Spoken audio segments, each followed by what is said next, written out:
इस वीडियो में हम बात करने वाले हैं हमारी जो पब्लिक स्पीकिंग है उसका गोल क्या होना चाहिए और हमारा राइट टॉपिक क्या होता है, तो उसके बारे में हम बात करने वाले हैं। तो पब्लिक स्पीकिंग है वो 3 V's अप्रोच पे काम करती है।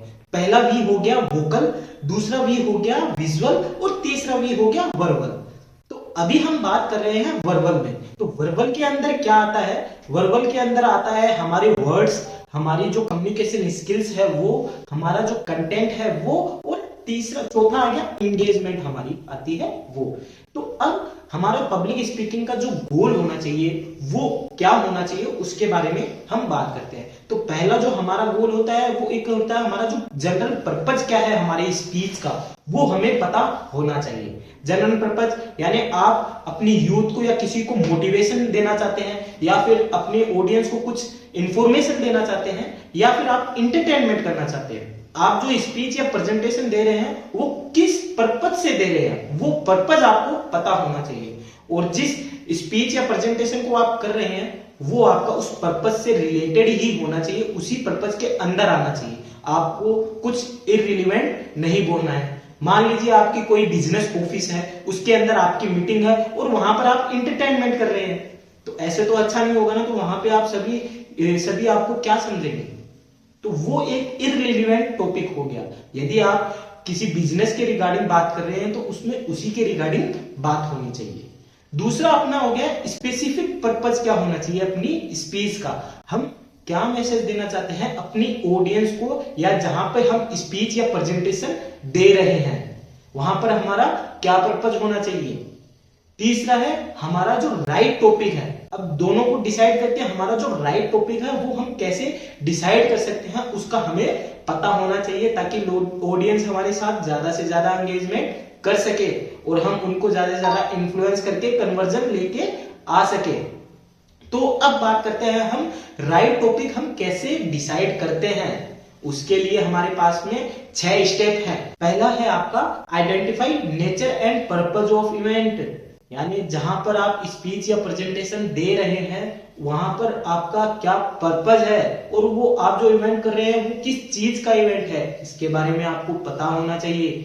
दूसरा है नो योर ऑडियंस, आपको ऑडियंस के बारे में पता होना चाहिए। ऑडियंस के बारे में क्या क्या पता होना चाहिए? उनका एज पता होना चाहिए, उनका जेंडर पता होना चाहिए, उनका क्या एक्सपीरियंस है, क्या हॉबी है, क्या एजुकेशन है, उसके बारे में पता होना चाहिए, ताकि जो आप स्पीच और प्रेजेंटेशन देना चाहते हैं वो इफेक्टिवली दे सके।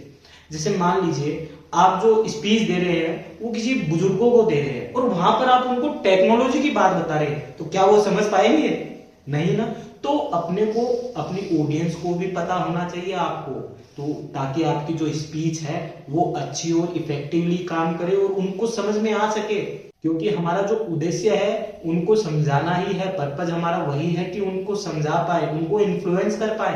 तीसरा है think of personal interest, knowledge और एक्सपीरियंस। आपका जो इंटरेस्ट है और आपका जो नॉलेज है वो किसके रिगार्डिंग है, यानी आपका जो नीश है वो क्या है, किसके बारे में आप बताना चाहते हैं।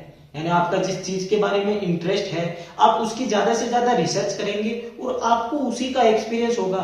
अगर आप इस चीज के बारे में पता है तो आप ज्यादा से ज्यादा इफेक्टिवली आप समझा पाएंगे, उनसे हार्ट के साथ में कनेक्ट हो पाएंगे, दिल से समझा पाएंगे उनको। तो ये भी आपका जानना बहुत जरूरी है।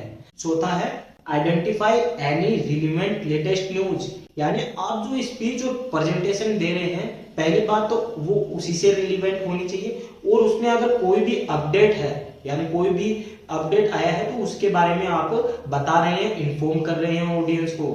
क्या है ना, एक साइंटिफिक रिसर्च के अनुसार ये बताया गया है कि यदि आप उस चीज के बारे में या स्पीच या जो भी प्रेजेंटेशन आप कर रहे हैं उसके बारे में आप लेटेस्ट और रिलेवेंट बताते हैं तो ऑडियंस ज्यादा कनेक्ट होती है दूसरे के मुकाबले में। पांचवा है आपको make a short list of possible topics, यानी आप जो भी स्पीच या प्रेजेंटेशन बनाना चाहते हैं या प्रेजेंट करना चाहते हैं तो उनका आपको आपके पास में जो जो टॉपिक है उसका आपको नॉलेज होना चाहिए। यानी ये टॉपिक के बारे में मैं बताऊंगा, आपको फाइनलाइज करना होगा 3 टॉपिक कि हाँ मैं ये 3 टॉपिक है इसके बारे में मैं बताऊंगा। और जो जो मेन टॉपिक है उनको आपको हाईलाइट करना है, ताकि मैं इन चीजों को भूलूं ना स्पीच और प्रेजेंटेशन देते समय, ताकि ये चीजें ऑडियंस को समझ में आ सके। छठा है make a decision and commit to it. मतलब आपने जितने भी ये सारे 5 टॉपिक है उसमें से आपने ये चीजें डिसाइड कर ली, तो अब आप रेडी हैं अपनी स्पीच और प्रेजेंटेशन देने के लिए। तो इसके लिए आपको क्या करना है, आपकी जो प्रेजेंटेशन है उसकी आप जो स्पीच है उसकी आप आउटलाइन तैयार कर लीजिए और आप रेडी हैं और अपने आप को कॉन्फिडेंस फील करवाइए ताकि आप अपनी प्रेजेंटेशन दे सके। तो इन सभी चीजों का पब्लिक स्पीकिंग के अंदर आपको ध्यान रखना है। सबसे पहले आप कोई भी स्पीच या प्रेजेंटेशन देते हैं तो आपको गोल आपका पता होना चाहिए, ये तो जाहिर सी बात है, क्योंकि आप किस लिए ऑडियंस को बताना चाहते हैं, क्या ऑडियंस से करवाना चाहते हैं और क्यों करवाना चाहते हैं, आपका पर्पज क्या है। जब तक वही आपको नहीं पता होगा तो आप अच्छे से प्रेजेंट नहीं कर पाएंगे। ये जितनी भी हमने सारी वीडियो बनाई है उसको आप इंप्लीमेंट करते जाइए, क्योंकि क्या है ना, बाद में अगर एक साथ में इंप्रूवमेंट करेंगे तो वो नहीं होगा। जैसे काइजन अप्रोच होती है, काइजन अप्रोच में क्या होता है दोस्तों, उसमें ये होता है कि यदि हम हर दिन या हर हफ्ते हम अपने अंदर 1% इंप्रूवमेंट करते हैं तो आने वाले समय में हमारे अंदर 100% तक इंप्रूवमेंट हो जाएगा। लेकिन हम एक साथ में 100% इंप्रूवमेंट करना चाहेंगे, वो पॉसिबल नहीं है। तो वैसे ही इन वीडियो को जैसे जैसे मैं आपको बता रहा हूं तो अपने अंदर धीरे धीरे थोड़ा थोड़ा इंप्रूवमेंट कीजिए और इंप्लीमेंट कीजिए इनको, ताकि आप एक अच्छे पब्लिक स्पीकर बन पाए। और 100, 500 या 2 लोगों के बीच में भी बोलने के लिए पब्लिक स्पीकिंग बहुत ज्यादा जरूरी है। तो इन सभी चीजों को आपको ध्यान रखना है कि आपका राइट टॉपिक आप कैसे सिलेक्ट कर सकते हैं और आपकी जो स्पीच और जो प्रेजेंटेशन है उसको आप कैसे रेडी कर सकते हैं, किस हिसाब से रेडी कर सकते हैं। थैंक यू दोस्तों।